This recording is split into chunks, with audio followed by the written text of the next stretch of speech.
नमस्कार। एनटिभी कोहलपुर समाचारमा स्वागत छ। म प्रेम बुढा छेत्री र साङ्केतिकरणमा हुनुहुन्छ दोभासे रति बस्नेत। स्वास्थ्य सुविधालाई जनताको घर दैलोसम्मै पुर्याउन तीनै तहका सरकारले काम गरिरहेका छन्। स्वास्थ्य चौकीको स्तर वृद्धि गरी 50 शय्याको अस्पताल बनाउने निर्णयले लाभ कसरी पाउँदैछन् जनताले? आजको समाचारमा हिमपातले बस्ती बस्ती बीचको आवागमन टुटेको हुम्लाको अवस्था अनि भिजेको धान भन्दै व्यापारीले आफू खुसी तोकेको सस्तो मूल्यको प्रसङ्ग। तर सुरुमा प्रमुख समाचार। दाङको भालुबाङमा 50 शय्याको सुविधायुक्त अस्पताल निर्माणको प्रक्रिया सुरु। प्रदेश सरकारको पहलमा स्वास्थ्य चौकीको स्तर वृद्धि गरी उपचार सेवा प्रारम्भ। खाद्य व्यवस्था तथा व्यापार कम्पनी सुर्खेतको चामलको नमुना परीक्षण, गुणस्तरहीन नभएको पुष्टि, बिक्रीमा लगाइएको रोक हट्यो। भारी हिमपातले बाटो बन्द भएपछि हुम्ला स्थित लिमीका बासिन्दा गाउँमै थुनिए। बस्ती बस्ती बीचको आवागमन ठप्प, हिउँ पन्छाउन इन्धन अभाव। म्यानमारकी नेत्री आङ सान सुकीका सहयोगीलाई 20 वर्षको जेल सजाय। सैन्य शासन सुरु भए यता 1000 भन्दा बढी मानिस मारिए। र सुर्खेतमा जारी काँक्रेबिहार गोल्ड कपको उपाधिका लागि पञ्चपुरी र वीरेन्द्रनगर भिड्ने। फाइनल खेल भोलि हुँदै।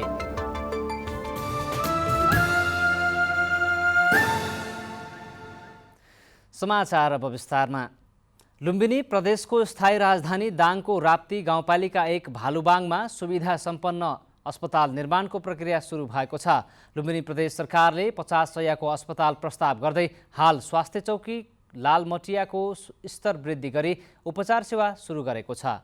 लुम्बिनी प्रदेशको स्थायी राजधानी राप्ती उपत्यका देउखरीमा प्रस्तावित भालुबाङ अस्पतालले सेवा सुरु गरेको छ। लालमटिया स्वास्थ्य चौकीको नयाँ र पुरानो भवनलाई अस्पतालको रूपमा प्रयोग गरिएको हो। स्वास्थ्य चौकीको स्तर वृद्धि गरेर अस्पताल बनाइएको छ। सामान्य चोटपटक लागेका बिरामी हुन् या शल्यक्रिया गरेर प्रसुति गराउनुपर्ने अवस्थामा बुटोल अथवा नेपालगञ्ज लैजानुपर्ने बाध्यता छ। अस्पताल बनेपछि अब यस प्रकारको दुःखको अन्त्य हुने आशा गरिएको स्थानीय क्वारी देवी गोराथोकीले बताउनुभयो। महिलाहरूका डेलिभरीका समस्याहरू थिए, अब त्यो हामीले सहजै सुविधा पाउनेछौँ। सामान्य घाउ चोट भन्दा पनि अब हामीलाई यहाँ पूर्व पश्चिम बाटो भए हुनाले एक्सिडेन्ट हुने, हरेक कुराका समस्या हुने, अब त्यसको समाधान होला भन्ने खुसी लागेको छ। लालमटिया स्वास्थ्य चौकीको स्तर वृद्धि गरेर अस्पताल बनाउने निर्णय लुम्बिनी प्रदेश सरकारले गरेको हो। सोही निर्णयको आधारमा 50 शय्याको अस्पतालको प्रस्ताव गरिएको छ। प्रस्तावित अस्पताल भालुबाङबाट विशेषज्ञ स्वास्थ्य उपचार सेवा दिने योजना रहेको डाक्टर पुष्प भुषालले जानकारी दिनुभयो। पहिले यस स्वास्थ्य चौकीबाट सामान्य ओपिडी सेवा र गर्भवती चेकजाँच सेवाहरू, खोप सेवाहरू चल्ने गर्थ्यो।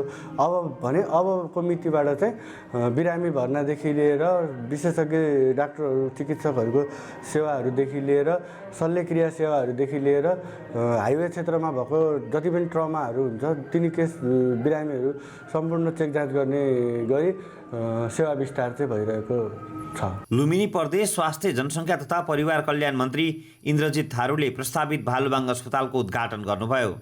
राजधानी क्षेत्रमा स्वास्थ्य सेवालाई प्रभावकारी बनाउन सुविधा सम्पन्न 50 शय्याको अस्पताल भालुबाङमा रहने, हरेक पालिकामा 15 शय्याको अस्पताल र वडामा आधारभूत स्वास्थ्य इकाइ स्थापनासँगै औषधि उपचार सेवा सुनिश्चित गरिएको छ। सबै नागरिकलाई स्वास्थ्य सेवाको पहुँचमा पुर्याउन वडा तहमा आधारभूत स्वास्थ्य सेवा र माथिल्लो तहमा विशेषज्ञ उपचार सेवाको ग्यारेन्टी गरिएको स्वास्थ्य जनसङ्ख्या तथा परिवार कल्याण मन्त्री इन्द्रजित थारूले बताउनुभयो। सामान्यदेखि लिएर विशिष्ट स्वास्थ्य सेवा पुर्याउने जिम्मेवारी प्रदेश सरकारको छ, त्यसै गरी सङ्घीय सरकारको छ। हामीले हाम्रो प्रदेश सरकारको तर्फबाट हाम्रो जिम्मेवारी अनुसारको सेवा विस्तार गर्दै जाने हिसाबले योजनाबद्ध रूपमा अगाडि बढिरहेको कुरा पनि म यहाँहरूलाई जानकारी गराउन चाहन्छु। भालुबाङमा अस्पताल बनाउन लुम्बिनी प्रदेश सरकारले चालु आर्थिक वर्षमा 1 करोड बजेट विनियोजन गरेको छ। यो बजेटले विस्तृत योजना निर्माणदेखि जग्गा प्राप्तिका सबै प्रक्रिया पुरा गरिने, अस्पतालको रूपमा सेवा थप गर्दै लगिने मन्त्रालयले जनाएको छ। उपचारको लागि अस्पताल पुग्नुभन्दा पहिले गोजी छाम्नुपर्ने नागरिकको अवस्था छ। यी र यस्तै समस्याको अन्त्य गर्दै अस्पतालको उपचार सेवालाई सर्वसुलभ र सबैको पहुँचमा पुर्याउन सरकारले ध्यान दिनुपर्नेछ। दशरथ घिमिरे, नेपाल टेलिभिजन, लुम्बिनी प्रदेश, दाङ। बाजुराको बुढीगङ्गा नगरपालिकामा भाइरल ज्वरोका बिरामी बढ्न थालेका छन्। मौसम परिवर्तनसँगै स्थानीय स्वास्थ्य संस्थामा उपचारका लागि आउने भाइरल ज्वरोका बिरामी बढ्न थालेका हुन्। बेमौसमी वर्षासँगै भएको मौसम परिवर्तनका कारण भाइरल ज्वरोका बिरामी बढ्न थालेको बुढीगङ्गा नगरपालिका 2 मा रहेको आधारभूत स्वास्थ्य केन्द्र ताप्राले जनाएको छ। स्वास्थ्य केन्द्रका अनुसार स्वास्थ्य संस्थामा दैनिक 15 जनाभन्दा बढी भाइरल ज्वरोका बिरामी आउने गरेको र कतिपय बिरामीलाई घरमै गएर उपचार गर्ने गरिएको छ। मौसम परिवर्तनसँगै चिसो बढ्न थालेपछि भाइरल ज्वरोका बिरामी बढ्न थालेको आधारभूत स्वास्थ्य केन्द्र ताप्राकी स्वास्थ्य सहायक आशा थापाले बताउनुभयो। बुढीगङ्गा नगरपालिकामा भाइरल ज्वरोका बिरामी बढेको भए पनि औषधिको अभाव भने नभएको स्वास्थ्य शाखाले जनाएको छ। नेपालमा आज थप 372 जनामा कोरोना भाइरसको संक्रमण पुष्टि भएको छ। 7,911 जनाको परीक्षण गर्दा PCR विधिबाट 297 जना र एन्टिजेन विधिबाट 75 जनामा संक्रमण पुष्टि भएको हो। पछिल्लो 24 घण्टामा थप 911 जना संक्रमण मुक्त भएका छन्। हालसम्म कुल संक्रमित मध्ये 7,91,269 जना संक्रमण मुक्त भइसकेका छन्। यो सँगै देशमा सक्रिय संक्रमितको संख्या पनि लामो समयपछि 10,000 भन्दा कम भएको छ। हाल देशभर 9,526 जना सक्रिय संक्रमित रहेका छन्। आज थप 11 जनाले संक्रमणबाट ज्यान गुमाएका छन्। यो सँगै मृतकको संख्या 11,379 पुगेको छ। समाचारको क्रम जारी नै छ। अहिलेलाई एकैछिनको विश्राम।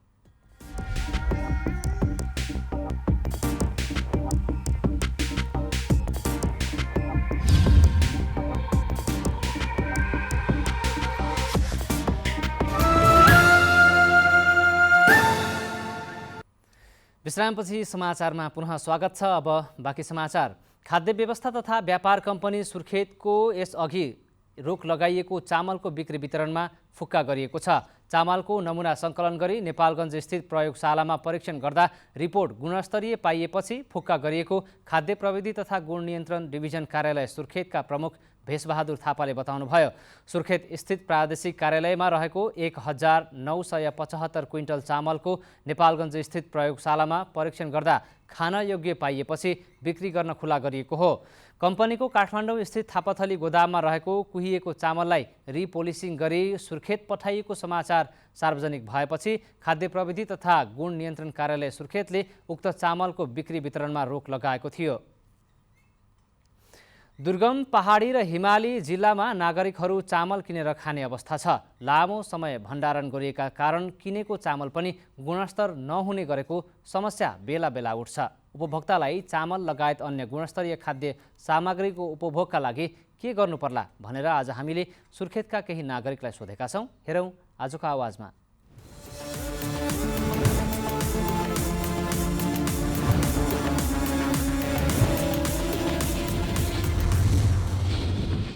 गुणस्तरको विषयमा मापन गर्ने यन्त्रहरू छन्। विभिन्न किसिमका विभागहरू, खाद्य व्यवस्था विभागहरू होलान्, गुणस्तर नापतोल तथा मापन विभाग छन्, जिल्ला प्रशासन कार्यालयहरू छन् सबै ठाउँमा र विभिन्न किसिमका प्रशासन जनस्वास्थ्यका विषयमा हेर्ने जनस्वास्थ्य कार्यालयहरू छन्।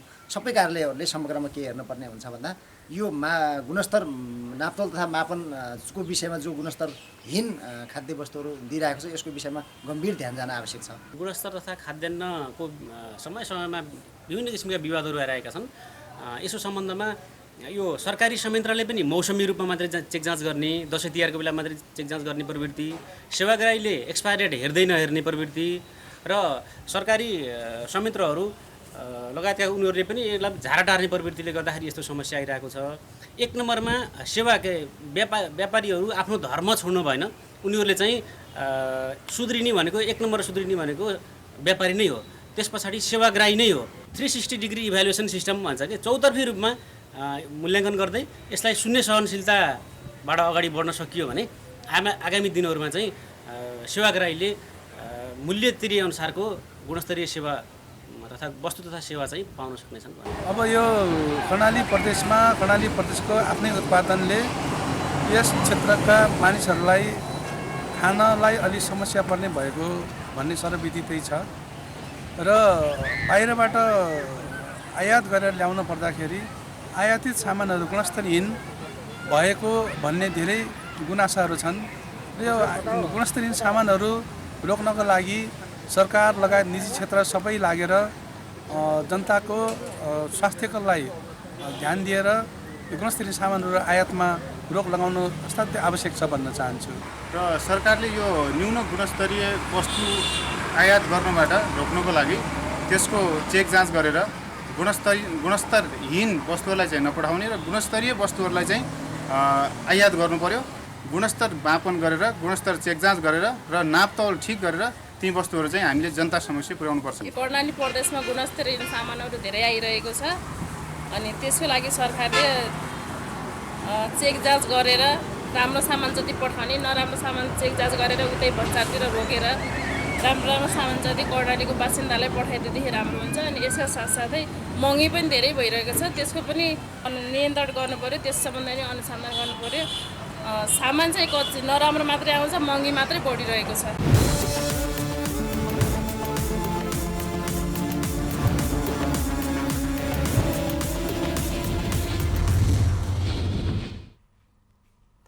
भारी हिमपातका कारण हुम्लाको नाम्खा 6 लिमिका बासिन्दा गाउँमै थुनिएका छन्। यो वर्ष स्थानीयले गाउँ नछाड्दै हिमपात भएपछि लिमिका स्थानीय समस्यामा परेका छन्। हिमपातले सबै बाटो पुरिएपछि बस्ती बीचको आवागमन समेत ठप्प भएको छ। एक साता अघिदेखि हिमपात हुँदा लिमिका जाङ, हल्जी र तिल गाउँमा झन्डै 3 फिटसम्म हिउँ जमेको छ। गाउँ जाने सबै बाटो बन्द भएपछि लिमिमा आउजाउ गर्न र खाद्यान्न पुर्याउन समस्या भएको नाम्खा गाउँपालिकाका अध्यक्ष विष्णुबहादुर लामाले बताउनुभयो। झन्डै 5000 मिटर उचाइका दुवै लेकमा कम्तीमा 5 फिटको हिउँ परेकाले बाटो पुरिएका हुन्। दुवै लेकमा डोजर लगाएर हिउँ पन्छाउन इन्धन अभावले समस्या भएको नाम्खा 6 का वडा अध्यक्ष पालजोर तामाङले बताउनुभयो। बेमौसमी वर्षासँगै जुड्डी खोलामा आएको बाढी र पहिरोले बाजुराको जगन्नाथ गाउँपालिकामा सेवा प्रवाह समस्यामा परेको छ। गाउँपालिकाको कार्यालय बगाएपछि सेवा प्रवाहमा समस्या भएको हो। गाउँपालिकाको 4 करोड 50 लाख बढीको क्षति पुर्याएको गाउँपालिकाका रोजगार संयोजक लक्ष्मण जोशीले बताउनुभयो। बेमौसमी वर्षाले खोलामा बाढी बढ्नुका साथै कटान गरेपछि गाउँपालिकाको कार्यालयमा क्षति पुर्याएको गाउँपालिकाका अध्यक्ष कालीबहादुर शाहीले बताउनुभयो। समाचारको क्रम जारी नै छ, एकैछिनको विश्राम।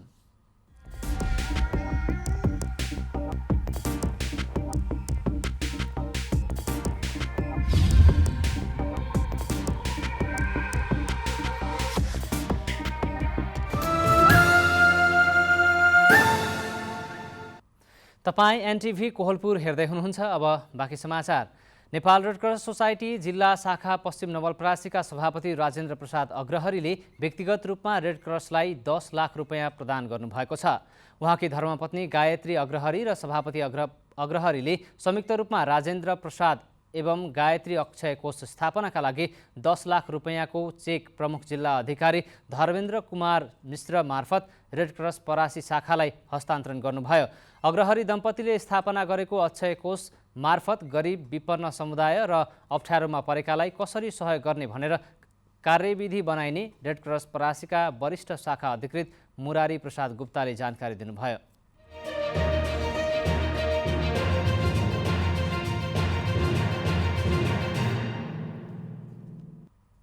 समाचारमा अन्तर्राष्ट्रिय प्रसङ्ग। म्यानमारकी नेत्री आङ सान सुकीका निकट सहयोगीलाई 20 वर्षको जेल सजाय सुनाइएको छ। सुकीका सहयोगी यू बिन एच टिनलाई विशेष अदालतले 20 वर्षको कैद सजाय सुनाएको हो।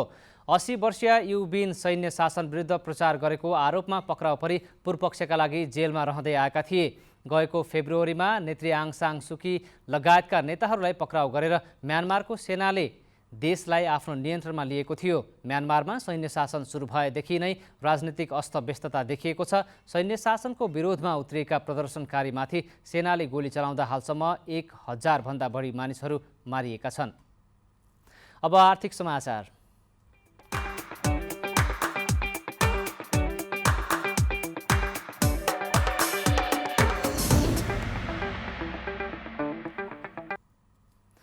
बेमौसमी वर्षाले धान भिजेको भन्दै व्यापारीले किसानबाट सस्तो मूल्यमा धान खरिद गर्न थालेका छन्। कैलालीको टिकापुर क्षेत्रका खाद्यान्न व्यापारीले किसानबाट प्रति क्विन्टल 1000 रुपैयाँमा धान खरिद गरिरहेका छन्। बाढीका कारण धान भिजेर बिग्रेको भन्दै धेरै मूल्य दिन नसकेको व्यापारीको भनाइ छ। बाढीले धानमा क्षति गरेको र व्यापारीले मनोमानी मूल्य तोकेर खरिद गरेकाले आफूहरूले सरकारले तोकेको न्यूनतम समर्थन मूल्य नपाएको किसानहरूले गुनासो गरेका छन्। सरकारले धानको मूल्य निर्धारण गरे पनि खाद्य व्यवस्था तथा व्यापार कम्पनीले खरिद सुरु गरेको छैन।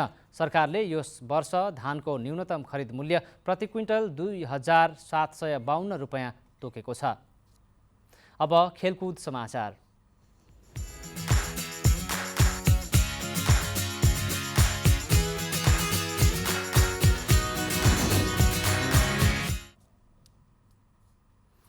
सुर्खेतको वीरेन्द्रनगरमा जारी काँक्रेबिहार गोल्ड कपको उपाधिका लागि पञ्चपुरी र वीरेन्द्रनगर बीच प्रतिस्पर्धा हुने भएको छ।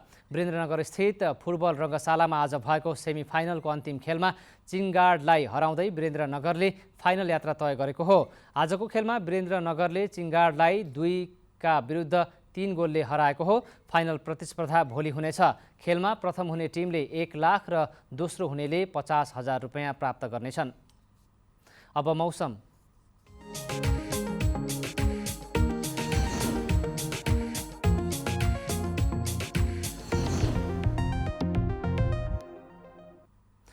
आज देशका पहाडी भूभागमा आंशिक बदली रही बाँकी भूभागमा मौसम सामान्यतया सफा रह्यो। आज राति पनि देशका पहाडी भूभागमा आंशिक बदली रही बाँकी भूभागमा मौसम सामान्यतया सफा रहनेछ भने पूर्वी प्रदेशका पहाडी तथा हिमाली क्षेत्रका 1-2 स्थानमा हल्का वर्षा र हिमपातको सम्भावना रहेको छ। अब मौसम सम्बन्धी थप विवरण।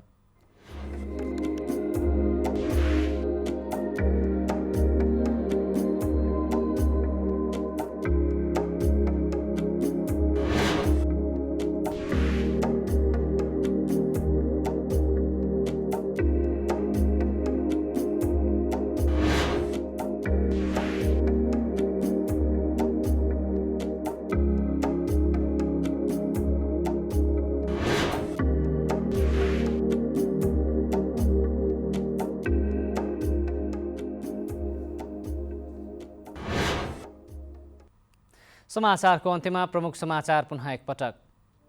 दाङको भालुबाङमा 50 शय्याको सुविधायुक्त अस्पताल निर्माणको प्रक्रिया सुरु। प्रदेश सरकारको पहलमा स्वास्थ्य चौकीको स्तर वृद्धि गरी उपचार सेवा प्रारम्भ। खाद्य व्यवस्था तथा व्यापार कम्पनी सुर्खेतको चामलको नमुना परीक्षण, गुणस्तरहीन नभएको पुष्टि, बिक्रीमा लगाइएको रोक हट्यो। भारी हिमपातले बाटो बन्द भएपछि हुम्ला स्थित लिमीका बासिन्दा गाउँमै थुनिए। बस्ती बीचको आवागमन ठप्प, हिउँ पन्छाउन इन्धन अभाव। म्यानमारकी नेत्री आङ सान सुकीका सहयोगीलाई 20 वर्षको जेल सजाय। सैन्य शासन सुरु भए यता 1000 भन्दा बढी मानिस मारिए। र सुर्खेतमा जारी काँक्रेबिहार गोल्ड कपको उपाधिका लागि पञ्चपुरी र वीरेन्द्रनगर भिड्ने। फाइनल खेल भोलि हुँदै।